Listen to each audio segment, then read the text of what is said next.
ولقد يسرنا القرآن للذكر فهل من مدكر. Jilbab lebar, pakai tapak meja, ya seperti itu. Masya Allah. Tetapi tentang nikah, semua manusia sepakat tidak ada yang mencelanya, tidak ada yang mengejeknya. Nikah, Masya Allah. Dan setelah halal, setelah akad, yang sudah dijelaskan tadi oleh Ustaz Abdullah Allah Ta'ala, dari awal sampai akad, maka yang ada di benak laki dan wanita itu berbeda. Kalau wanita, kebanyakan wanita di benaknya adalah setelah kamu akad, dia ingin menggunakan pakaian apa, bingung. Apa harus pakai pink, ungu, abu-abu, seperti itu. Laki-laki berbeda. Terserah mau pakai baju apa aja, yang penting gue nikah. Seperti itu. Penting aneh nikah. Jadi dipikirkannya apa? Yaitu honeymoon, betul tidak? Honeymoon. Beda dengan perempuan. Perempuan tidak memikirkan hal itu. Dia memikirkannya dan seterusnya. Setelah halal, sudah akad, kemudian bingung mau ngapain, sudah akad halal, udah enak, bingung mau ngapain, maka kita harus tahu ilmunya, adab-adabnya.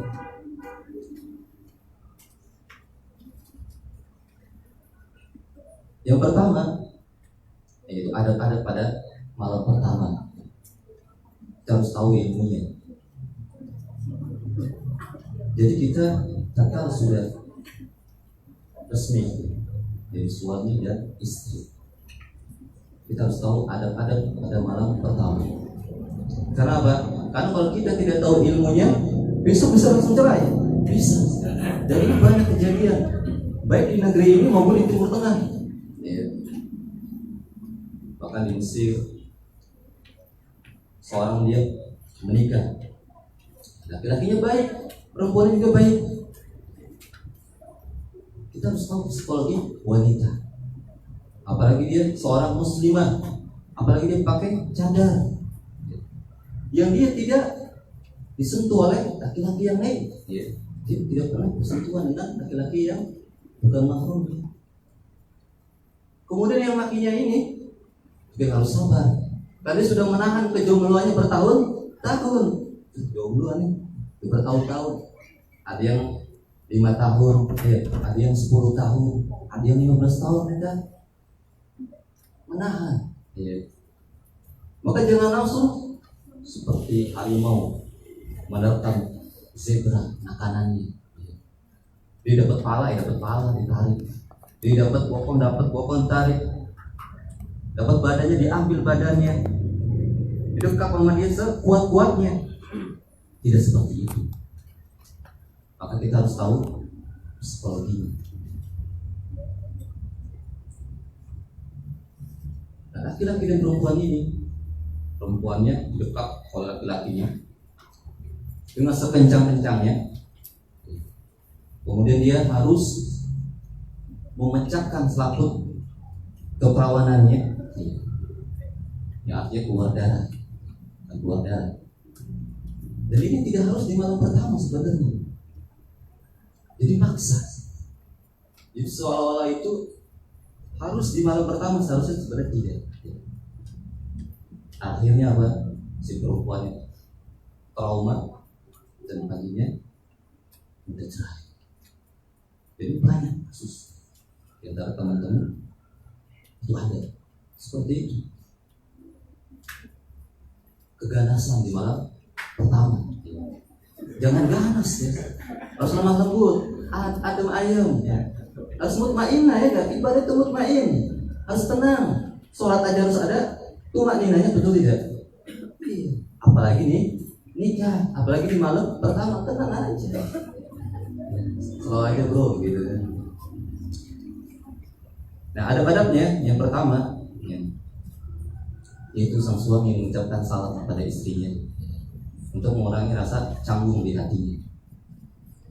Biasanya kalau di malam pertama ya, istri sudah ada di kamar, sang suami masuk. Ini dalilnya.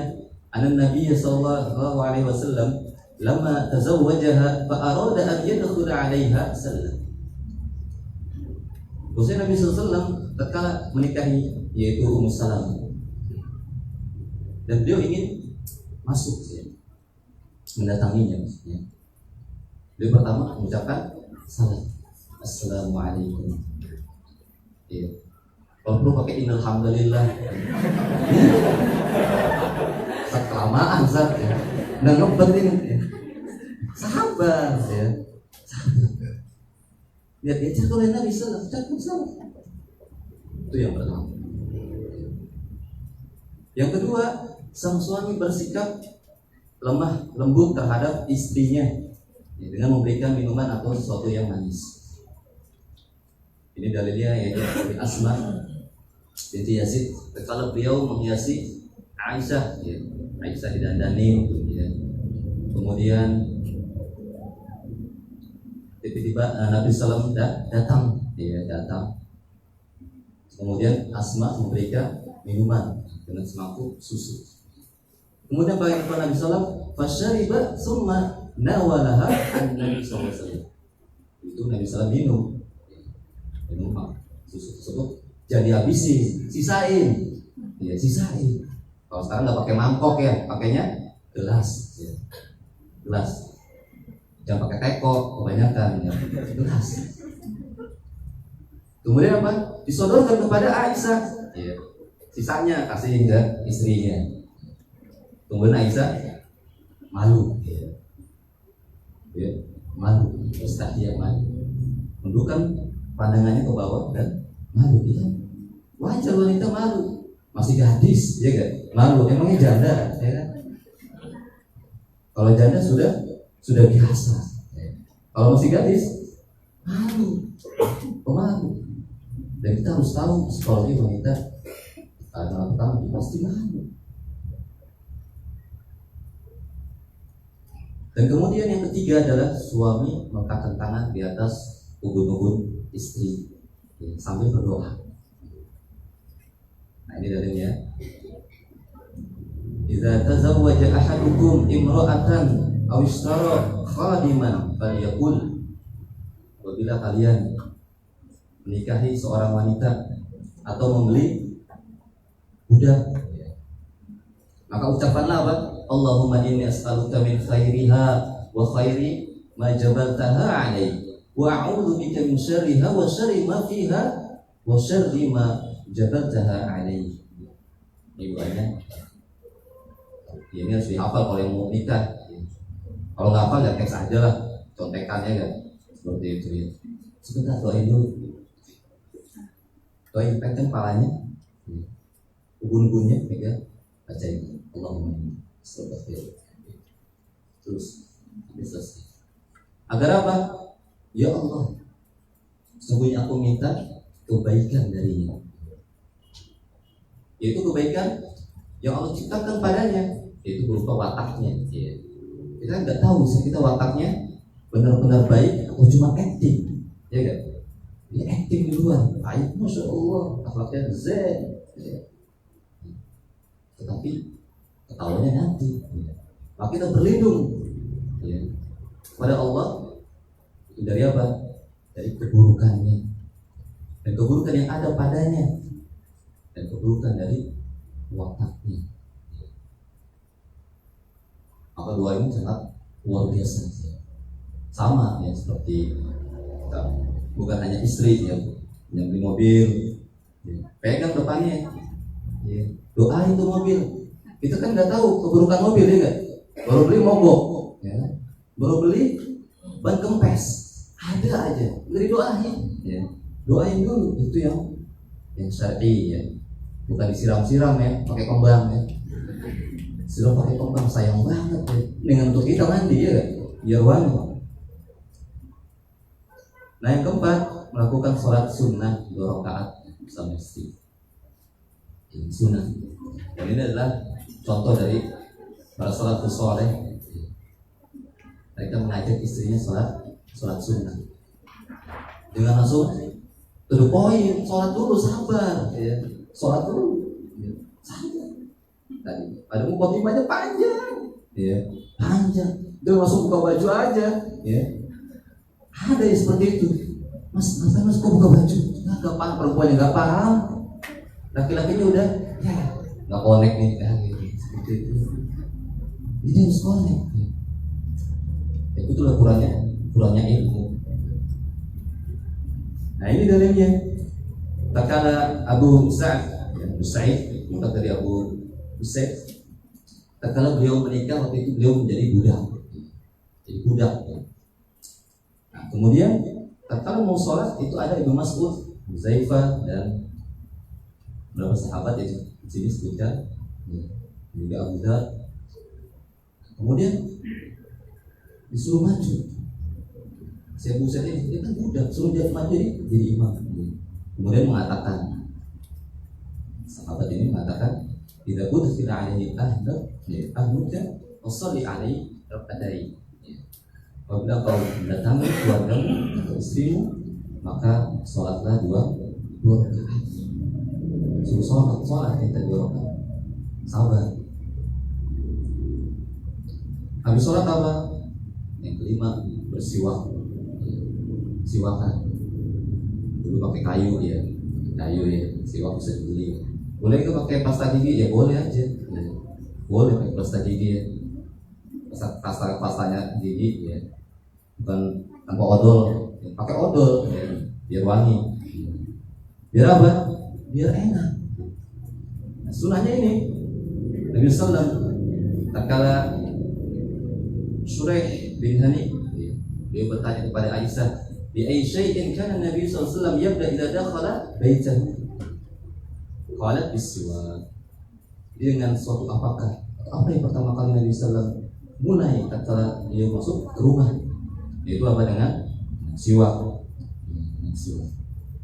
Biar wangi menurut antum, ya gitu. Biar wangi. Kalau perlu disemprot. Ada kan semprotan tuh ya. Bukan semprotan ruangan ya. Semprotan ruangan nggak ada semprotan mulut, semprotan ruangan aja. Jangan ya, keracunan aja. Kemudian yang keenam membaca tasmiyah dan berdoa sebelum berjima. Ini baru baca doa. Keenam, itu berarti langkahnya banyak sekali urutannya. Harus cakep. Main itu harus cakep. Mukadimah juga harus cakep. Mukadimahnya aja sudah jelek, gimana isinya gitu kan? Ya, udah berapa kerubuk cuma sebentar ya kan sebagainya. Dia harus bagus. Maka sesuai sunnah itu ya, yang bagus. Nah doanya apa? Ini sudah pada hafal belum doanya? Kalau yang monitor hafal nih ya. Disebutkan dari hadis Ibnu Abbas ya. Amma inna ahadakum idza ata ahlahu wa qala bismillah. Jadi kalau ada salah seorang di antara kalian mendatangi istrinya, maka ucapkanlah bismillah. Allahumma janibas syaitan. Janibis syaitan ma razaqtana. Periwayatan juga ada yang berbeda. Janibis syaitan, ada yang janibas syaitan. Dengan nama Allah. Ini laki-laki ini, laki-laki harus berdoa dengan nama Allah. Bismillah. Allahumma janibas syaitan. Ya Allah, jauhkanlah kami dari syaitan. Wa jannibis syaitan ma razaqtana. Dan jauhkanlah kami syaitan, setan, apa yang telah direzekikan kepada kami. Itu maksudnya adalah anak, ya. Rizki. Karena hasil dari jiwa adalah apa? Berbuah ya, buahnya adalah anak. Ya. Anak. Farusika walada, maka direzekikan apabila dia ditakdirkan berbuah, yaitu amin. Ya. Lam yadurru syaitan. Kemudian setan itu tidak akan membahayakan anak tersebut. Ya. Doa sangat penting, Tuhan. Makanya kalau anak kita nakal, ya nakalnya overdosis, ya. Overdosis, bukan seperti nakal yang biasa. Sebenarnya tidak nakal, kalau masuk psikologi bukan nakal, tapi aktif. Yang aktif, itu anak yang aktif, super aktif, pasif, ya seperti itu. Pasif ya diem aja, ditanya baru jawab, nggak ditanya ya diem aja. Itu yang aktif, atau super aktif nggak bisa diem, misalnya sini. Nah orang-orang yang banyak melakukan kejahatan, manusia di zaman ini itu mungkin salah satu sebabnya adalah tidak berdoa. Orang tuanya tidak berdoa, kata jiwa. Bisa jadi kemungkinan besar seperti itu. Dan ini harus diwaspadai dan harus diingatkan. Baik kata semua harus berdoa.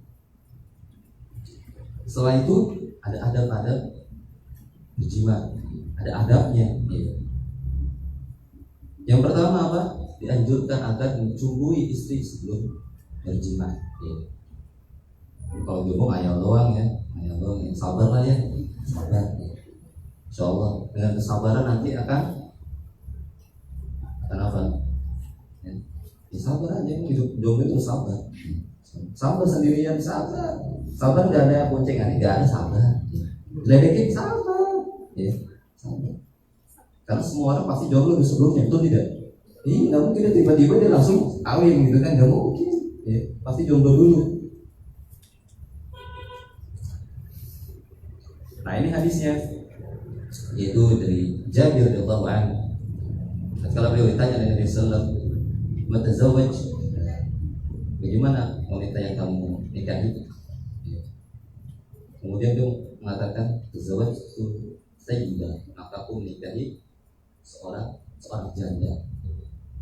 Dia milihnya janda, tidak milih gadis.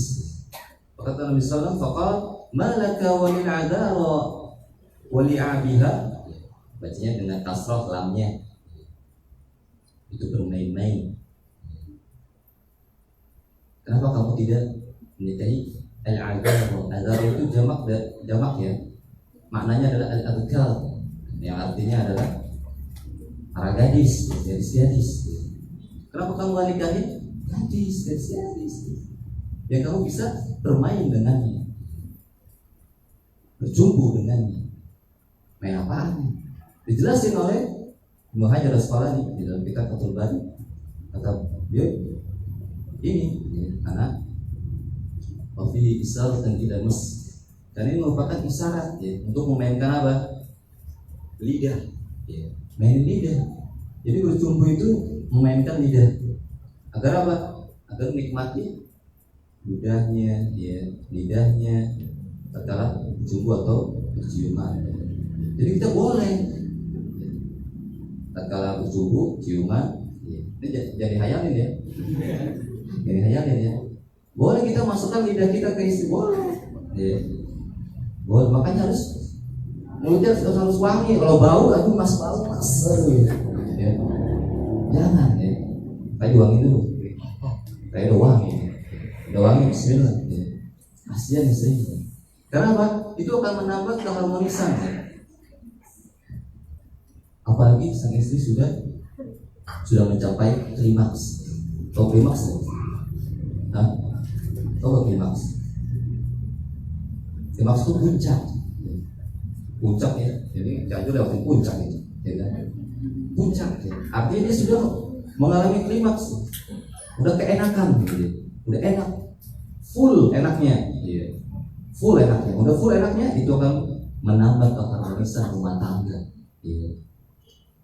Jadi kalau biasanya klimaks itu suami dulu apa istri dulu? Kebanyakan suami dulu. Suami udah klimaks, istri belum klimaks, dia udahan. Iya, udahan. Kasihan istrinya, merana dia. Dia belum apa-apa udahan, baru mau khotimah hanya baru mau khotimah, udahan. Maka harus diperhatikan. Tunggu nih istri sudah klimaks atau belum. Iya. Dan ini bahaya. Karena banyak terjadi selingkuh karena apa? Karena istri tidak merasakan kepuasan dalam ranjang. Iya, dan hati-hati Pak Ikhwan. Ya. Kebanyakan yang selingkuh mereka tidak puas dengan suaminya. Iya, hati-hati. Kemudian yang kedua, diperbolehkan menggauli istri dengan cara apapun yang ia sukai asalkan pada kemaluannya. Jadi terserah ya, pakai cara apapun lah. Cara apapun, mau pakai gaya apapun, gaya kupu-kupu, gaya apa meluncur, terserah lah. Ya. Gaya kodok, terserah. Ya. Tapi asal kemaluannya, ya, sekali kemaluannya. Dulu orang Yahudi, ya, itu mengatakan, ya, jika menyetubuhi istri itu apa? Maka dia nanti anaknya ahwal. Ya. Ahwal itu angkanya nanti lahirnya juling, matanya juling, padahal tidak. Ya. Lalu turunlah firman Allah, ya, membantah, nisa'ukum harsul lakum fa'tu harsakum anna syi'tum. Ya. Istri-istrimu adalah ladang, tempat bercocok tanam, ya, ladang tempat bercocok tanam. Ini ladang aneh, terserah aneh mau anak pakai bajak, pakai kerbau, pakai mesin, pakai cangkul, terserah aneh. Betul tidak? Ladang aneh, seperti itu. Maka datangilah mereka dari mana saja yang kamu hendaki. Masya Allah. Mukbilatun wa mudbiratun maka fil faraj. Terserah kamu mau dari depan mau dari belakang, terserah, yang penting pada kemaluan. Ya. Kalau gayanya penduduk Mekah, ya, sahabat dulu, mereka mendatangi istri itu dari depan, dari belakang. Adapun penduduk Mekah, penduduk Madinah, ini dari depan. Gak tahu nih penduduk Cianjur akuatnya gimana, mau depan atau belakang ya. Itu disebutkan dalam hadis. Ya. Di ahli Makkah dia dari belakang. Ya. Adapun ahli Madinah dari depan. Kalau Cianjur mungkin depan belakang oke. Ya. Jadi harus ditanya dulu ya, mau dari depan, dari belakang, ya. Dari atas. Kemudian yang ketiga, diperbolehkan menggauli istri pada seluruh anggota badan kecuali tubuh. Jadi semuanya halal, ya. Kecuali tubuh boleh. Ya. Ada hadis ini, la yadurullahu yaumal qiyamah ila rajulin atadahima aw imra'ah fi duburiha. Pada hari kiamat kelak Allah Subhanahu wa taala tidak akan melihat seorang laki-laki yang menyetubuhi binatang. Masya Allah. Ada tidak manusia menyetubuhi binatang? Ada. Ayam. Bisa korban ayam yang paling murah. Ya. Maka hati-hati punya ayam. Ya. Siap-siap itu kalau ada orang tidak normal, itu dia pakai ayam. Ada yang pakai kambing. Bahkan ada pernah baca ada yang pakai kuda. Allah Ustaz, kuda. Jadi di beritanya itu dia orang luar ya. Dia tidak puas dengan suaminya, dia mencoba dengan apa? Kuda. Sampai dia meninggal. Mungkin nggak bisa lepas kali ya. Kuda, lost. Dia hati-hati. Atau perempuan atau dia mendatangi istri dengan cara melalui duburnya. Allah Subhanahu wa taala tidak akan melihat dia di kiamat nanti. Allah. Manusia sekarang aneh-aneh ya. Maklum sudah dekat kiamat ya. Maka manusia berbagai macam. Dan cobaan semakin banyak ya, apalagi sudah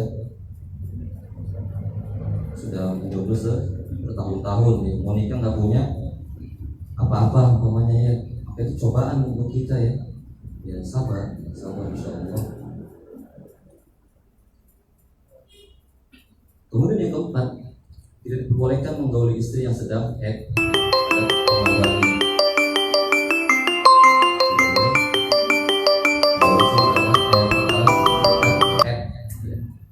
Bulan, jangan. Ini saya tulis baru sampai 5 ya. Waktu soal kemarin tidak sempat saya tulis. Jadi dicatat saja yang kurangnya. Yang kelima, jika seorang laki merasa mampu untuk mengulangi lagi, ya, mau nambah, season 1 masih kurang nih, season 2 ya kan, udah kayak tahu ya. Iya, masya Allah, jimatnya 2 season kalah dahulu. Ya. Maka dia harus berwudu terlebih dahulu. Ya. Wudu dulu nih. Idza ata ahadukum ahlahu tsumma arada an ya'uda falyatawadda. Ya. Apabila salah seorang di antara kalian mendatangi istrinya, kemudian dia ingin lagi ngulangin, ya wudu dulu. Wudu dulu. Udah selesai sebenarnya nih. Udah mau finish. Menambah. Jadi nggak jadi finish ya. Di wudu dulu. Ya. Harus wudu terlebih dahulu. Yang keenam, tidak mengapa bagi suami istri untuk melepaskan semua pakaiannya ketika sedang berjima. Boleh. Bagaimana dengan hadis yang mengatakan idza ata ahadukum ahlahu falyulqi ala ajzihi wa ajziha syai'a wa la yatajarrada tajarrudal ayrain. Apabila salah seorang di antara kalian datang ke istrinya, kemudian hendaklah menutup seluruh sesuatu pada auratnya, bukan seluruh tapi sebagian sesuatu pada auratnya. Dan janganlah dia bertelanjang bulat, sebenarnya telanjangnya sepasang syaitan. Hadis ini adalah mungkar hadis, tidak sahih. Tidak sahih, ngapain diamalin? Karena apa? Karena batasan aurat suami istri ada batasan atau tidak? Tidak ada batasan.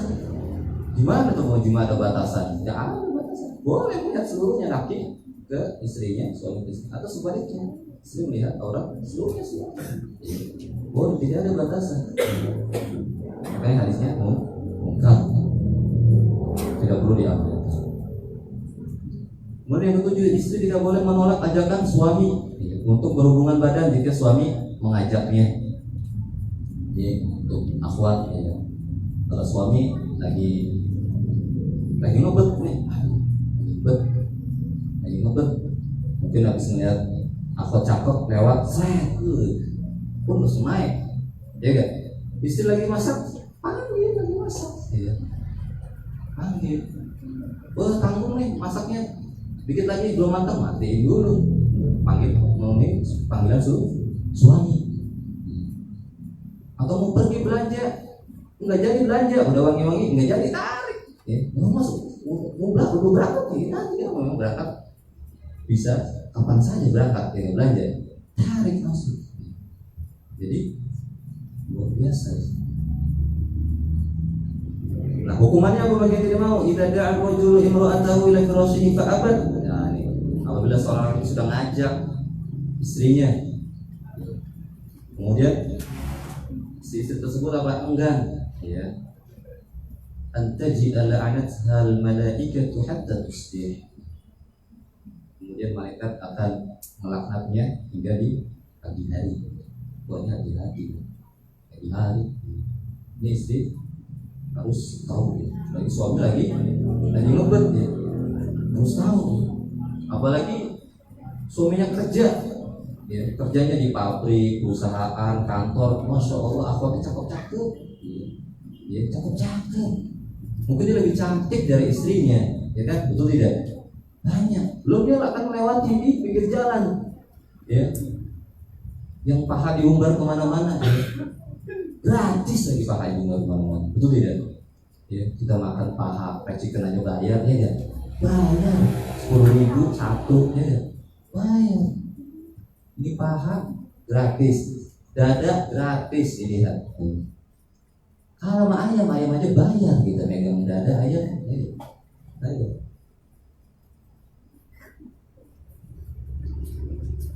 Kedelapan, jika seorang laki-laki melihat wanita yang membuatnya kagum dan terfitnah, maka hendaklah ia segera mendatangi dari sudut. Jadi kalau anda sudah terfitnah dengan wanita lain, apa yang dilakukan? Datangi istri. Kenapa? Karena sama saja.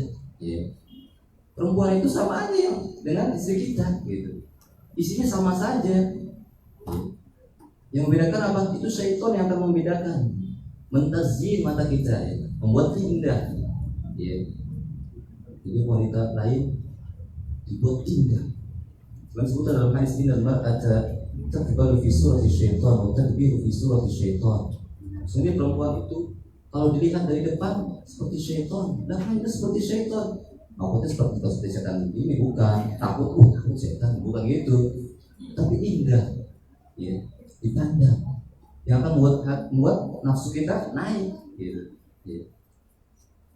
Maka faidah absara ahadukum imra'atan falyati ahlahu. Seorang kalian sudah melihat, ya udah langsung datang ke istri, lihat. Apapun kondisinya kecuali dia uzur ya, sakit, itu beda. Kalau saya lagi sakit mas, ya udah sabar, seperti itu ya. Itu beda lagi.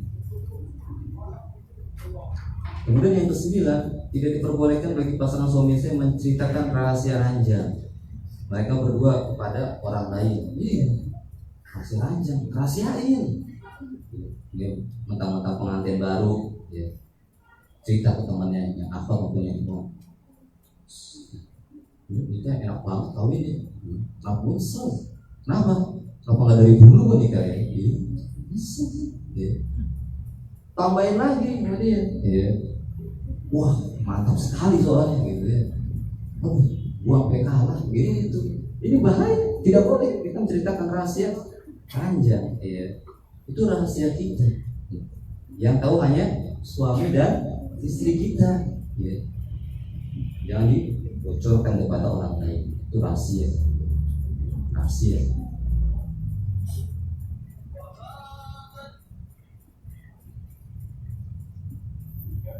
Sebutkan dalam hadis inna min asyarin nas inda Allah yawmal qiyamah ar-rajulu yufdi ila al-mar'ah wa tufdi ilaihi thumma yunshiru isirroha. Sungguhnya dari orang-orang yang paling buruk, ya, di sisi Allah di hari kiamat, yaitu siapa? Yaitu seorang laki-laki yang sudah menaikkan hajatnya. Kemudian apa yang lakukan? Kemudian dia menyebarkan rahasia yang itu masih dirahasiakan, ya. Jangan diumbar, apalagi dibuat status di Facebook. Facebook mantap sekali gitu. Di malam pertama yang tak bisa kulupakan, judulnya mantap sekali. Muqaddimah alhamdulillah lagi, masya Allah. Isinya dia masih Allah rusak, nggak perlu tahu. Status itu ada, update status ada waktunya. Iya. Ada hal-hal yang tidak perlu kita update. Iya. Itu rahasia. Iya. Kemudian yang 10, jika seorang suami baru pulang dari berpergian jauh, hendaknya ia tidak menikah istri dengan kedatangannya. Akan tetapi hendaknya memberitahukan istri terlebih dahulu tentang waktu kedatangannya. Contoh, sang suami kerja, dia pulang, masuk kerja jam 8, pulang setengah 5. Dia sudah bilang sama istrinya, Beb, OTW nih, OTW tahu ya, on the way, lagi di jalan. Dia kasih tahu, biar apa? Biar istri siap-siap, ya. Dia mandi, ya, pakaian yang wangi, ya, di badan bau harum, ya. Jadi apa? Sang suami enak disambut dengan istri yang masya Allah, ya. Ini istri yang baik seperti itu, ya. Udah suaminya capek kerja, ya, pulang istrinya bau, belum mandi dari pagi, ya, masya Allah, kumur, rambut acak-acakan, ya Allah. Ini istri macam apa seperti ini? Ya. Gimana suaminya nggak selingkuh, ya nggak? Bahaya. Gimana suaminya tidak mau nambah nanti? Bahaya. Ya. Salah siapa coba? Salah siapa? Hati-hati. Kemudian yang ke-11, diperbolehkan al-ghilah. Al-ghilah. Apa itu al-ghilah? Ada dua pendapat tentang masalah al-ghilah. Maknanya, yang pertama yaitu menggauli istri tatkala istri menyusui. Itu pendapat yang pertama. Pendapat yang kedua, bahwasanya al-ghilah adalah seorang ibu yang menyusui anaknya. Dia menyusui juga, tapi lagi hamil juga. Itu namanya al-ghilah. Dan boleh. perbolehkan mengurus istri tatkala menyusui. Kemudian yang ke-12 tentang al-azl. Al-azl. Kalau Syekh Kamal beliau memakruhkan al-azl ya. Dalam kitabnya Sunnah Nisa beliau memakruhkan. Adapun pendapat ulama yang lain boleh, ya, boleh al-azl. Apa itu al-azl? Itu mengeluarkan mani di luar kemaluan. Ya. Jadi tapi itu khusus untuk yang sudah menikah dan sama istrinya. Tidak boleh istimta. Apa itu istimta? Onani. Ya. Onani, istri nggak ada onani. Lo punya istri onani, bahaya. Ya, bahaya. Bahkan efeknya penyakit itu salah satu paling besarnya ada dari onani. Ya. Itu bahkan bisa menyebabkan kematian. Karena pernah baca artikelnya tentang onani, bahayanya onani. Bisa menyebabkan kematian seorang kebanyakan onani. Dikit-dikit ada cewek cakep onani pulang. Bahkan sekarang sudah parah. Ada seorang saya dapat postingan, bahkan video itu diterusin, seorang ikhwan tatkala beliau ke pom bensin, istrinya lagi mau pipis, ya, ke WC. Ternyata di kursi wanita itu ada seorang laki-laki lagi onani. Allah Ustaz, kaget tuh, dia kaget ya. Kirain kan wanita, biasanya wanita itu untuk wanita. Ternyata dia dibuka sengaja pintunya, ya, sambil memainkan zakarnya. Dia lagi onani. Sambil melihat wanita yang lewat masuk situ, kok pada teriak. Ya. Kemudian dia kalau sudah puas kabur seperti itu. Allah Ustaz. Dan ada terjadi di negeri ini. Makanya hati-hati ya untuk anak muda, ya, janganlah onani lah ya. Itu ujian untuk anak muda ya, anak muda yang belum nikah maksudnya ya. Makanya harus puasa ya, puasa ya. Saya udah mepet banget ya, puasa Daud kalau perlu ya. Sekarang puasa, besok enggak, besoknya lagi puasa, besoknya lagi enggak. Keberatan saat kalau puasa Daud, kurangin Senin Kamis ya kan, cicil Senin Kamis ya. Masih berat juga ya sudah, ayam lebih 3 hari ya, setiap bulan masih nggak bisa juga ya, Masya Allah ya sudah nikah aja lah. Nggak kuat saat nikah nggak ada dana ya sabar, cari dana tuh ya, seperti itu, cari dana ya, kemana-mana ya dana sana sini nyari dana ya. Masya Allah. Masih ada waktu. Kita masuk ke hak suami, hak suami dan atas istrinya, atau hak istri dan atas suaminya. Kalau disebut dengan hak suami,